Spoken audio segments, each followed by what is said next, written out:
continuidade ao conteúdo de estudo do nono ano. E a matéria é Japão, parte 3. Bom, a gente já está estudando um pouco sobre o Japão, a gente estudou algumas características físicas do Japão, algumas características culturais do Japão, a população do Japão, e agora a gente vai entender um pouco mais a economia do Japão, né? Como é que o Japão funciona enquanto economia. A partir daí, eu acho que é a parte mais impressionante do Japão, né? O Japão não tem nada, eu digo nada, que justifique o seu crescimento e sua posição econômica. Isso quando eu falo em questões físicas. Quando a gente vai pegar, por exemplo, o Brasil, parte do seu desenvolvimento econômico vem das suas próprias capacidades físicas. A gente, aliás, a maior parte, inclusive, vem do fato de a gente ter possíveis reservas de petróleo, vem do fato de a gente ter grandes áreas de cultivo, vem de uma grande produção de soja, de eucalipto. Ou seja, a gente tem uma vasta possibilidade de produção, tanto de produção agrícola quanto de extração mineral, né? E isso possibilita uma economia bastante desenvolvida. O Japão não tem isso. Então, o desenvolvimento que eles têm é um desenvolvimento muito voltado à sua própria capacidade tecnológica, sua própria capacidade de evolução, sua própria capacidade de inovação. Tudo isso vai contribuir para o Japão se tornar o que é em relação à economia, sua importância econômica no mundo. Isso se deve principalmente à sua capacidade de inovação. E só lembrando que quando a gente estuda revoluções industriais, uma das coisas que a gente vai mostrar, né, dos modelos de produção, é a mudança do Fordismo pro Toyotismo, né? Que é o fato de você ter aquela produção fordista, mecanizada, né? Aquela padronizada, esteira de montagem, o clássico do Chaplin, né? Aquela história de se apertar botão e tudo mais. A gente tem essa noção, né? Essa lógica. Então, a gente tem essa organização. E aí, quando você vai pegar a grande inovação, ela vem do Japão, ela vem do toyotismo, ela vem do fato de que eu vou pegar essa realidade fordista e vou ver, olha, ela não se aplica à minha possibilidade de espaço, não tem espaço para isso, não tem possibilidade de fazer isso. Então o que eu vou fazer? Eu vou pegar essa inovação e eu vou pegar essa necessidade que eu tenho de produção, eu vou pegar esse problema que eu tenho, que é a falta dessa produção, e eu vou criar um novo modelo de produção que vai facilitar a minha produção, que vai fazer com que eu não precise de tanto espaço para fazer estoque de montagem como era o Fordismo. Então o que eu vou fazer? Eu vou aproveitar isso, eu vou aproveitar a minha deficiência e vou transformar isso numa eficiência. Então eu não tenho espaço, então eu não vou produzir um monte de coisa igual para quem sabe um dia alguém comprar. Então o que eu vou fazer? Eu vou produzir de acordo com a demanda. Eu vou fazer uma pesquisa de mercado, eu vou ver se a pessoa precisa ou não precisa, eu vou produzir várias coisas diferentes para que eu possa aí sim agradar o consumidor. Eu vou criar novas necessidades. Isso, entre outras coisas, entre a inovação robótica, entre uma série de coisas, é uma base interessante que mostra um pouco a característica econômica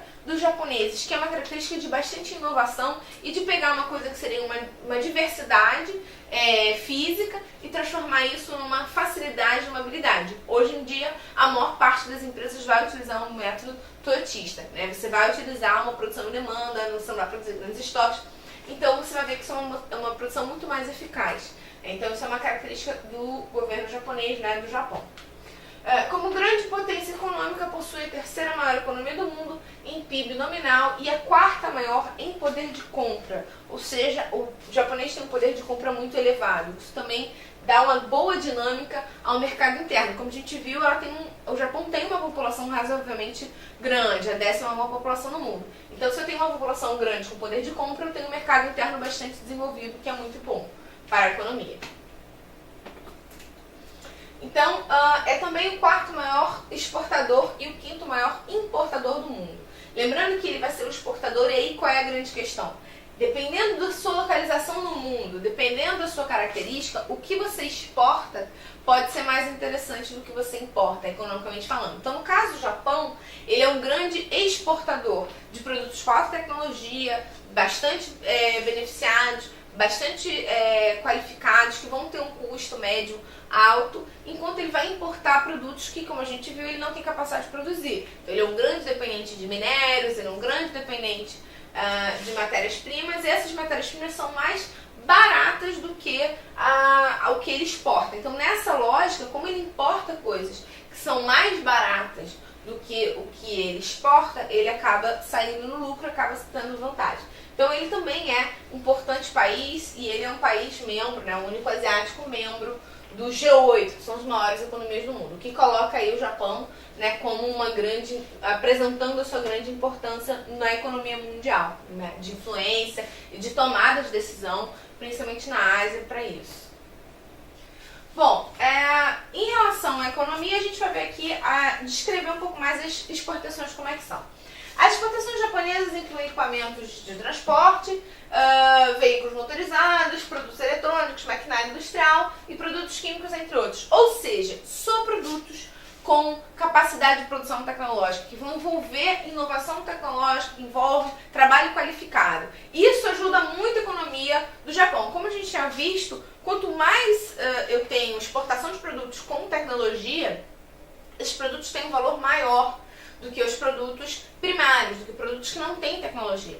Que é o caso, por exemplo, se a gente for comparar um laptop comparado, por exemplo, com uma tonelada de soja, com 1 quilo de soja. Claro que a soja vai ter um valor menor do que o laptop. Por quê? No mundo que a gente vive, a gente tem pagamentos diferentes e valorizações diferentes para determinados trabalhos. Então, por exemplo, se você está pegando aí, vendo, no caso, um cientista, um químico, um engenheiro de produção, qualquer tipo desses profissionais que tem um estudo, tem uma qualificação. Esse profissional, ele vai ser um profissional muito mais bem pago do que um plantador de laranja, de café. Por quê? Dentro da nossa lógica, o plantador de café, esse trabalho, ele pode ser desempenhado por qualquer pessoa, desde que essa pessoa tenha uma condição física ok. Já para você ser engenheiro químico, engenheiro físico, para você ser um grande cientista, um neurocirurgião, você não é qualquer pessoa que pode fazer isso. Vai envolver anos de estudos, dedicação, capacidade de inovação, e essas coisas acabam produzindo muito mais dinheiro e por isso acabam sendo muito mais valorizadas. Então, nessa lógica, um país que vai produzir principalmente grandes quantidades de produtos de produtos primários, né, de commodities, né, que são aqueles produtos com pouca qualificação, esse país ele não vai conseguir competir da mesma forma com um país que tenha uma produção ligada aí a poucos produtos e tudo mais. Então isso é uma característica básica da economia japonesa e ajuda bastante no desenvolvimento econômico do Japão. Já ele exporta esse tipo de coisa e ele vai importar, né? Os principais compradores, né? Quem compra do Japão são China, Estados Unidos, Coreia do Sul, Taiwan e Hong Kong. E o que o Japão compra, né? Contudo, o Japão possui recursos reduzidos, recursos naturais reduzidos para sustentar o crescimento econômico. E por isso depende de outros países em relação às suas matérias-primas. Então ele vai importar tudo aquilo que ele não pode produzir, né, porque ele tem as suas dificuldades climáticas, espaciais, como a gente já estava vendo. Então isso são características básicas do Japão. Então, eu espero que tenha ficado claro. Tchau!